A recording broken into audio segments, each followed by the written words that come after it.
Hey, Ronnie Dale here from fourwheeling@westernaustralia.com. Welcome to Modified episode 30, where we share with you vehicles that have been accessorised and modified so you get ideas on how to accessorise your vehicles. Let's meet the owner of this vehicle behind me.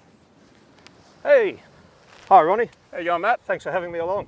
No worries, thanks for coming. Well, let's take a look at your rig. Love to. All right, Matt, so do you want to tell our audience the make and model of this vehicle? Sure. I've got a 2012 factory GXL 79 series dual cab Land Cruiser. It's got solid front and rear axles and is a part-time four-wheel drive. And we've got the engine size? Engine size is a 4.5 litre V8 turbo diesel. And 5-speed manual? 5-speed manual. Awesome. All right, well, let's get straight into it and we'll start with the bar work.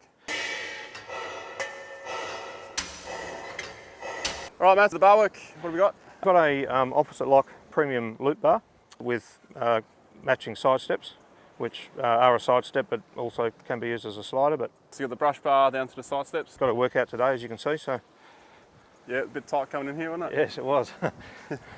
And is winch compatible? It is winch compatible, absolutely. Yep. VRS winch. It's a VRS 9,500 pound winch. The only thing that's a little bit different about mine is I had it hardwired back to the dash, so I've got an in-out switch just hard mounted on the dash. Oh, okay, but you still can... I still can do it manually if I need to, yeah. Okay, and that's something you added yourself? Yeah. Dyneema rope? Yep. Dyneema rope, yep. Yeah. How many metres fits on this winch? I honestly couldn't tell you. I haven't had, touch wood, I haven't had to use it yet, but okay. I don't know at this point. Yeah. So it hasn't paid for itself yet? Not yet. I noticed some more bash plates under there. Yeah, so I've got a Superior bash plate under there as well. Okay, and what does that cover? Covers the transfer case, gearbox. Yeah, right. That's a pretty big plate. Right, now onto the roof rack. And we'll cover both roof racks, even though we're going to cover the canopy in a separate part. And the canopy is going to be the main feature on this vehicle. It is awesome in there, but you have to wait. So you've got two roof racks.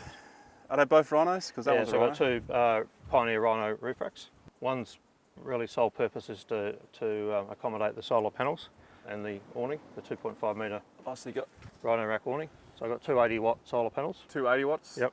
Okay. The front panel keeps the front batteries charged. So I'm running them as two separate operations. That's like a camper trailer and that's the car. Okay. So the solar panel, one solar panel is keeping the front batteries charged and the rear solar panel is keeping the two 120 amp batteries here in the back charged as well. You find they charge enough, so you got 80 watts on a battery, you find that's enough? So far.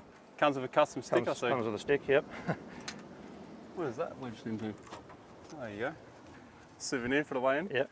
Sunseeker awning. Sunseeker awning, 2.5 metre awning. And on the roof rack over here.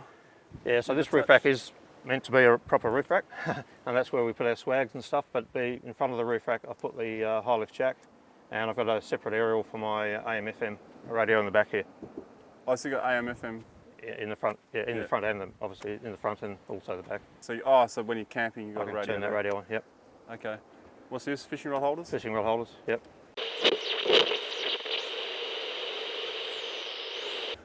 On to the lights and comms now.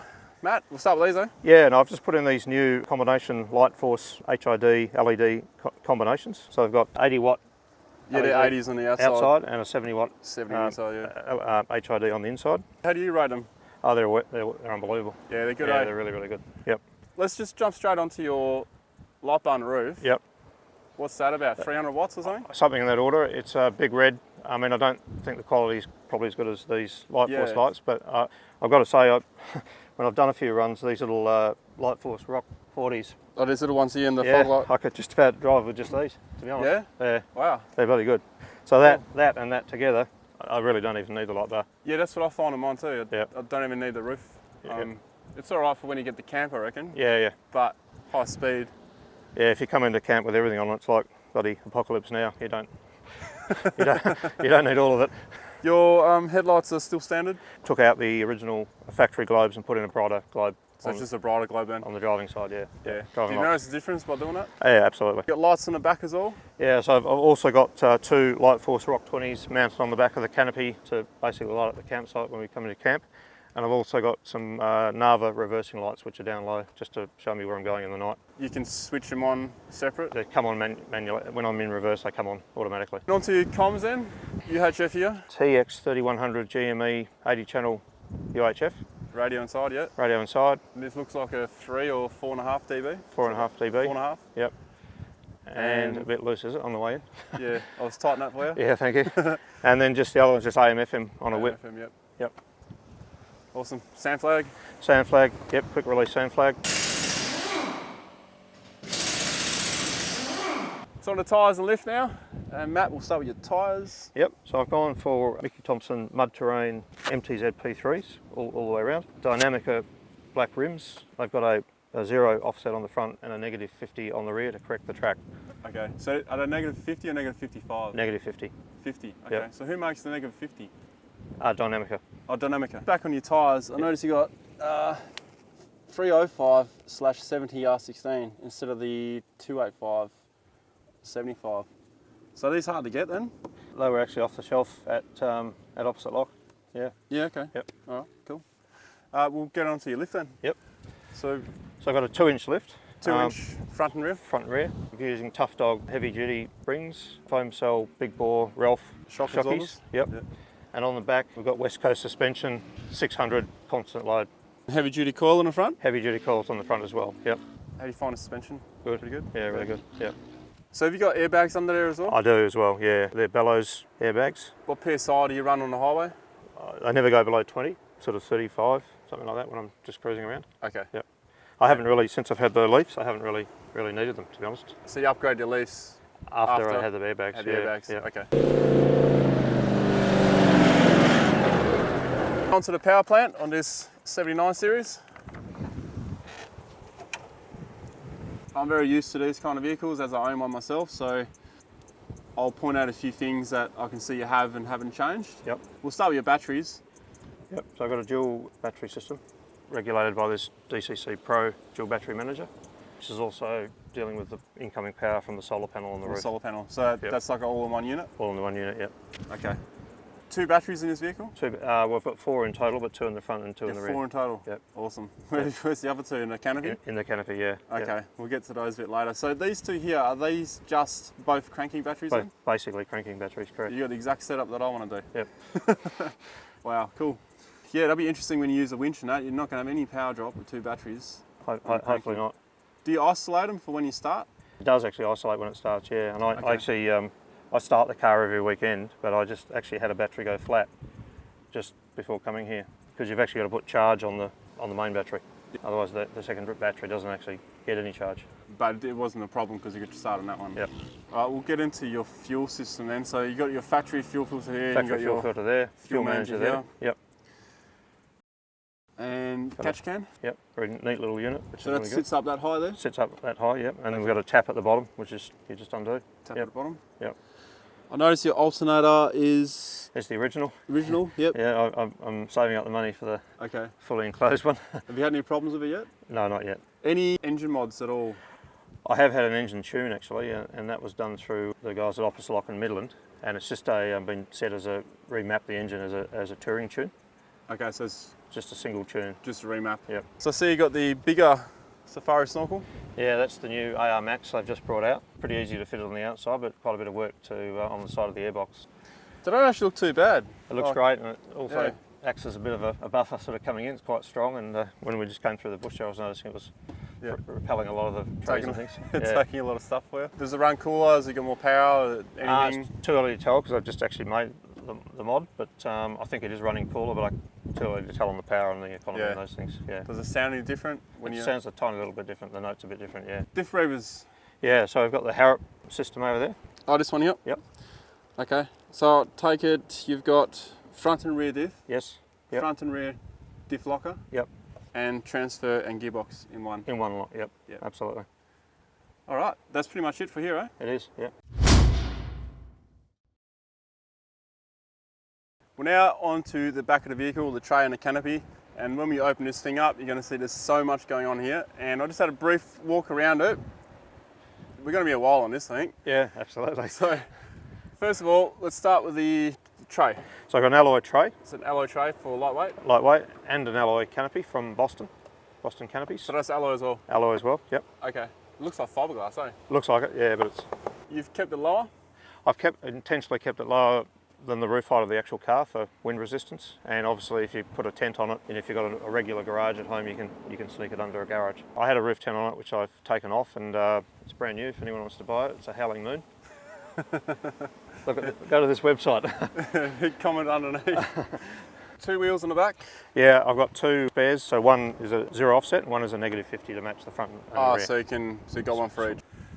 Got a drawer here? Slide out drawer there for all the recovery gear, and I've got my fire extinguisher hard mounted in there, and just towing gear and tools and torque wrench and so forth. Yeah, awesome. That's pretty handy. 2 toolboxes? 2 toolboxes, yep. What are you keeping those? I'm actually going to do a bit more work on them because on our trip that we did with you, I actually filled up with dust because I don't actually have a seal in them, so I haven't got anything in them at the moment. But yeah. I have tools and rope, that sort of thing, Okay. typically. Yep. I think people's ears just pricked up. You did a trip with me. Yes. Unfortunately for you guys, it was a tag along, so it's not on video.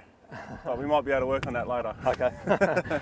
Water tap. When we go inside, I've got a 50 litre Boab water tank, and I've got a tap at the rear and a tap also, quick connect tap around here for... Quick connect on the front. Is that for showers and stuff then? It's actually for, it's pretty hard to get anything under there to wash. I discovered afterwards to wash your dishes, so I've got a quick connect hose I can pull out and sort of wash my dishes over here, that kind of thing.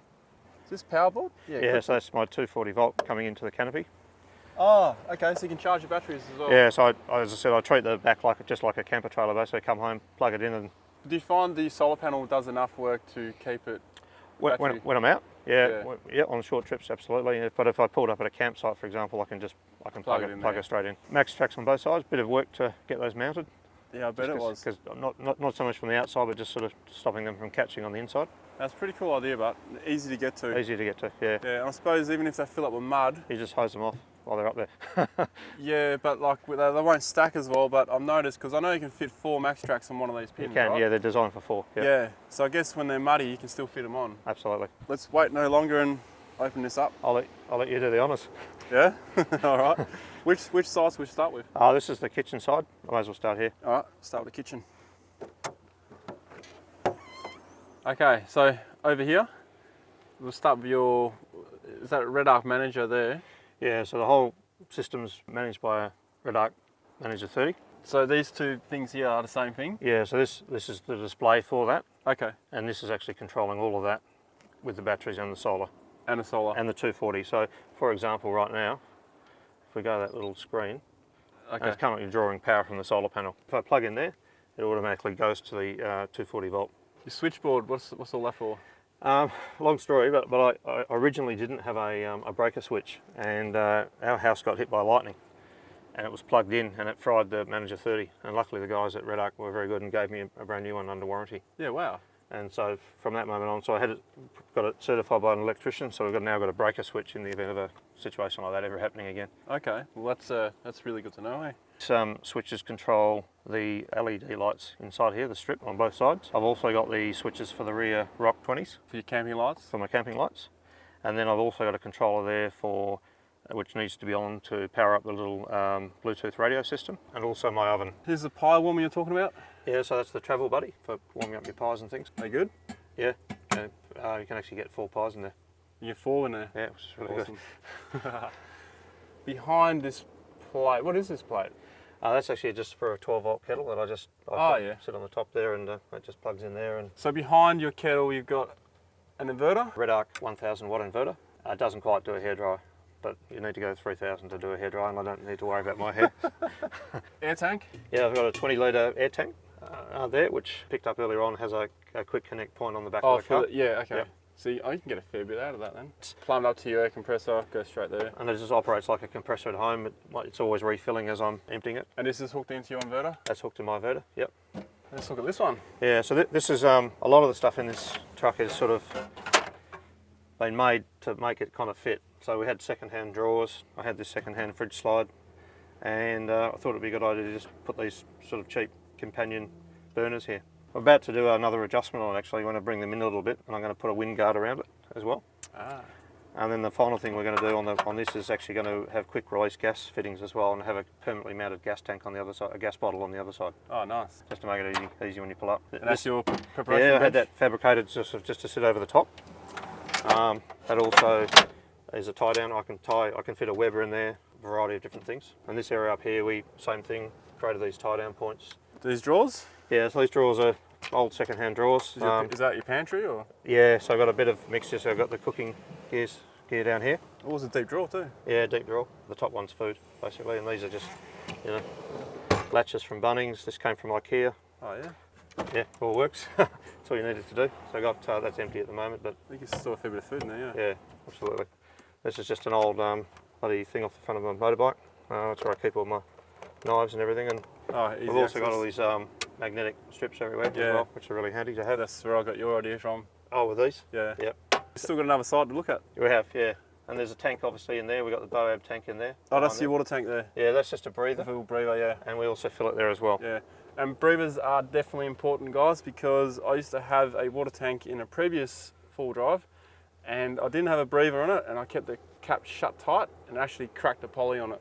So always put a breather on your tank. Yep. No, we had to make that actually. That's just off a tyre tube. Yeah, valve stem. Yep. That's pretty clever. All right, that is a big bloody fridge, mate. That is a big fridge. So that's an 80 litre Waco fridge freezer. Fridge freezer, so does it have fridge and freezer, or you can set it to fridge or freezer? Oh, look, I was a bit annoyed because about 2 seconds after I bought it, I actually brought out a two topped fridge freezer, separate tops. Oh. This has actually just got the piece in between that separates the fridge and the freezer. Oh, okay. It's okay. I would prefer to have them actually separate. Yeah, fair I've enough. got another fridge in the front there, and I sometimes bring another fridge in here as well. Oh, so you got a fridge in the back as well? Yeah, yeah. And so I'm guessing you never run out of cold beer. Never run out of cold beer. Cool. Do you want to show us a drop down? Yeah, so this is an MSA drop down. Obviously there's a bit of work to get it to clear all this. Yeah, but, it would have been. Managed to make it work. I'm going to have to look at this. Yeah, go for it. Oh, it opens up on the side here.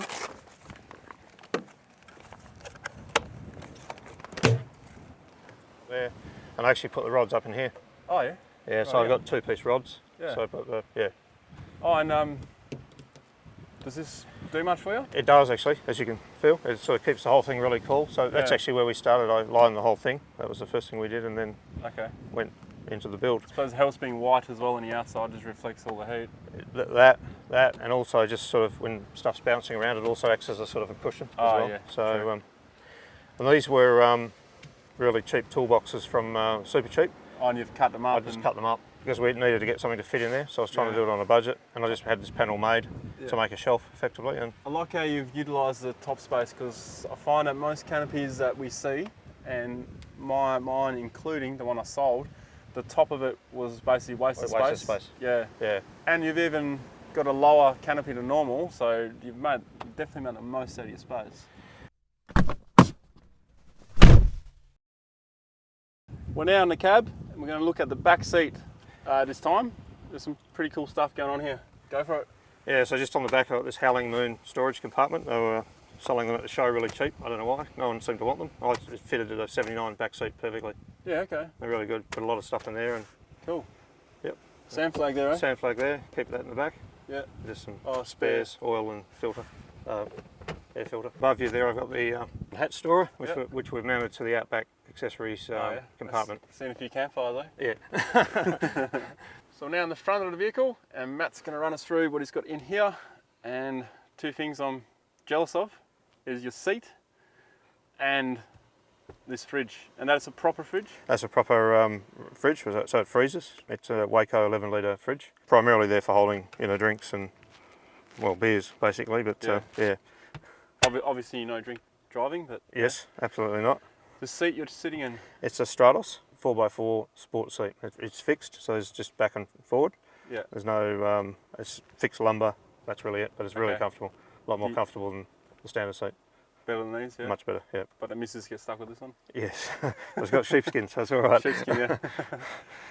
And you've got a seat organiser here? Yeah, so I've got an MSA seat organiser for the main stuff, and then I've got another seat organiser on the rear, which is for things like sunscreen and that sort of stuff. But this is tyres and everything you need, tyres and gloves and handheld, knife. Tyre checker, otherwise known as the attitude checker.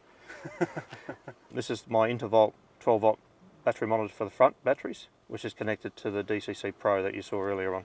Well, you got an overhead console. Yep. So it's just an Outback accessories console, standard, just LED lights, and the GME sits up in there really nicely as well. And you ripped your mirror off, rear mirror. Took the mirror off because Can't police, use it anyway. police aren't watching, but you can't use it anyway. And I use the mirrors for everything, basically. Yeah, okay. Yeah, well you got a canopy so you can't see out the back window. Correct. Just a Pioneer stereo with a reverse camera. And you can drive with the screen on permanent? Yes, aerial up and down. I've killed that, so that doesn't work. A fridge on off, and I've got power to the winch, and then I've actually got winch in and out on a switch. Yeah. And then over on this side, basically this is all the lights, and I've got a Red Arc Tow Pro, the new Tow Pro, which is really good. I've also got here the fuel gauge for the spare tank. The spare tank's 110 litre, and the factory one is 130, so we've got 240 all up.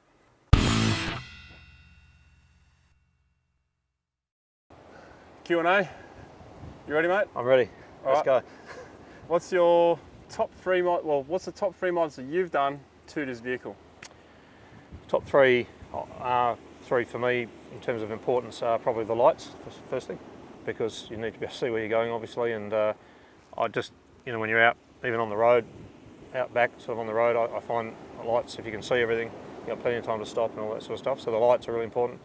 The suspension and the lift, which I include the tyres with that as well. Without that you can't go off road. And the other big one for me is fuel. I want to be able to fill up in Perth kind of thing and go where I want to go and not have to kind of refuel. And I particularly don't like carrying jerry cans. I hate it. Yeah. And so just having that long range tank's a really important one for me. Yeah, okay. You like everything with ease, I noticed. Yeah, that's it. If it's not easy, it's not fun. What's the best modification you've done to this vehicle, attached to the vehicle, for camping? It would have to be that slide-out kitchen, actually. The dual burner? The dual burner, yeah. Just because it was inexpensive to put together. I use it a lot. It's really practical. It was cheap. Yeah, I really like that. That was probably my best thing, yeah. So what is your least used mod?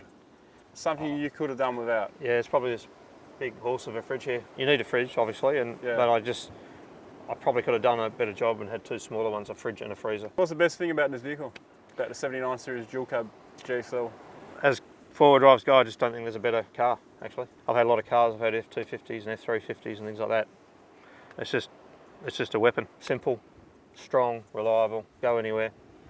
Good all-round four-wheel drive car. So what's your number one thing you're going to look out for in this vehicle? Like, it's a new vehicle, so it's a bit hard to say, oh, what's the best thing to look out for in this vehicle? But there are a few things to look out for. Yeah. Look, I haven't had any issues with anything per se, but I know that they're a bit susceptible to alternator issues because it's just hanging so low in the engine bay. And I guess at some point, I haven't had any issues yet, but probably that's going to be something that I'll need to address in the next phase of its build life. So does that mean that's your next mod then? It probably will be, yes. Right. Well, that kills that question. Yes, yep. And what vehicle did you have before this one? I had a dual cab 79 series, which I regretted selling and I shouldn't have sold. And this was my dad's car and he was selling it. And it didn't look like this when I bought it, but I jumped on it as soon as I could. It's only done 20,000 Ks, so. I bet he wishes he could get it back now. Yeah, absolutely. All this stuff on it, yeah. And your top 3 trips in this vehicle? Probably I've done Kalbarri a couple of times. I've been to Murchison, and probably the best one I've done so far is my tag along with you. It was the Wildfire. Oh, the Outback one, yeah. Outback one, yeah. That was a good trip actually. Yeah, cool. Yeah. Oh, cheers for having your vehicle on here. No problems at all. Thanks for having me. I really appreciate it. Yeah, no worries at all. And some great ideas there, guys, especially for the canopy. Like, this is probably one of the, well, I have to say this is the best canopy I've seen so far in terms of kitchen and just the way it's set up. I'm actually in the process of building one myself at the moment. We're planning, so I'm going to have to steal a few ideas from you. No problems. I'll give you a bit of credit for them. Yeah.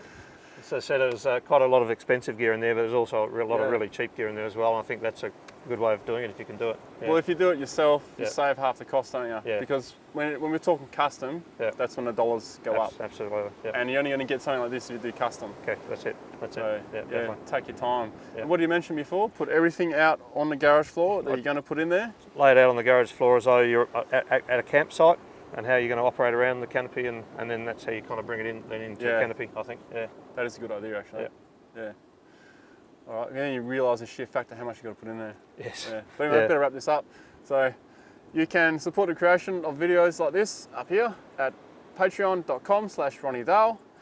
And please do subscribe right here. And thank you very much for watching.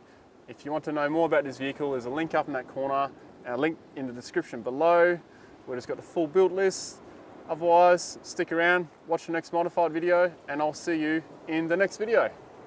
See ya.